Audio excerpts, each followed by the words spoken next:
Hi there, I'm Jen with Jen Vazquez Photography, and I help the adventurous, fun, and playful party bride capture the life in her wedding while she celebrates the wedding of her life. I love party brides, brides that love to go out and have a party and have a good time.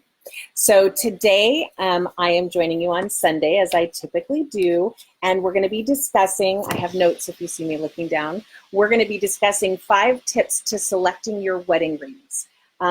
So first of all, yay, you're engaged, I'm assuming, or you probably wouldn't be here.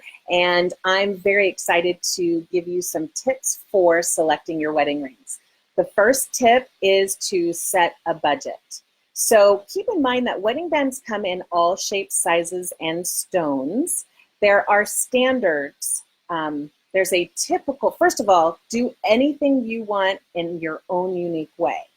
I am going to give you a generalization, and generally speaking, there's a standard that says you'll typically spend approximately 3% of your total budget on wedding rings.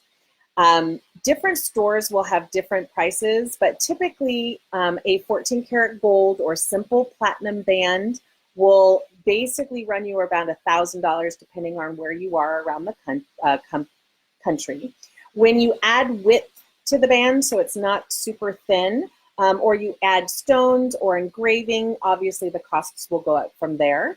And one tip is to remember that these bands will last forever, or the next 30 to 60 years at least. So consider that when you're creating your budget. It's going to be sort of amortized over the years that you are married. Tip number two is to decide on a style. Consider what you want your wedding ring to look like. Do you want to have your spouse's band match? Like, do you want your groom to have the same metal, platinum, or gold, or whatever? Do you want it thick? Do you want it thin? Do you want it to wrap around your engagement ring? Do you want stones added, precious stones or gemstones? The type of metal, oh my gosh, there's titanium, gold, silver, platinum, you name it, and it's out there. And it really comes down to the style that you want, thinking about your budget, right? There's always a budget version of most rings. So as an example, titanium is way more affordable. And it also lasts forever, and it can typically take on most metals, the way that most metals look. You definitely want to decide on this before you go shopping, because that way you know what you want, and you can save yourself some precious wedding planning time, having the salespeople steer you this way or that way. One tip is, if you buy bands, your 2 bands, your fiance's and yours, at the same time, you might be able to get a discount or save a little bit. Tip number 3, keep your lifestyle in mind. Most people don't think about the fact that you'll be literally wearing this band every day, day in, day out. If you're someone who gets their hands dirty, or you're working with your hands a lot, you might want a thinner band because it tends to be more comfortable. You may forego any stones that could come in it because of wear and tear on that ring. You want to consider your lifestyle. Also consider that different metal bands are made of different metals. They take on different things. So for instance, 14 karat gold is much softer and can get dents and scratches in it.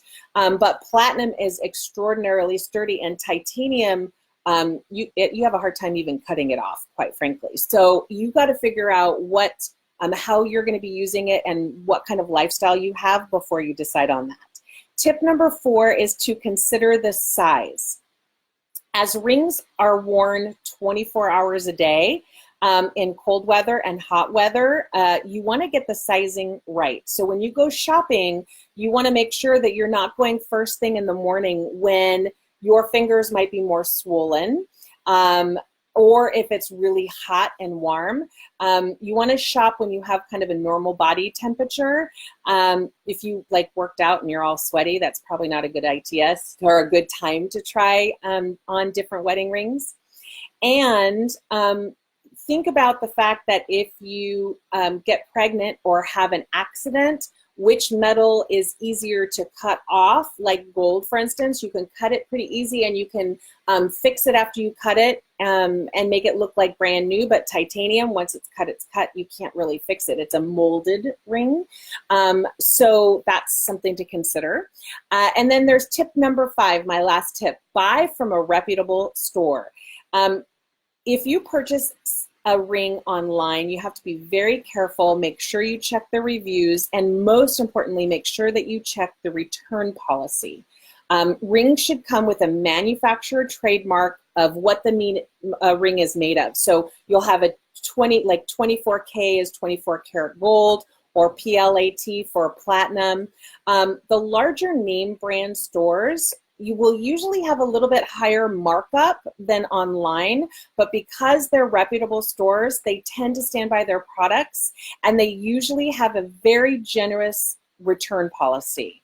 And oftentimes with those stores, if you want to upgrade after 5 years and get something a little bit better, they can work that out for you.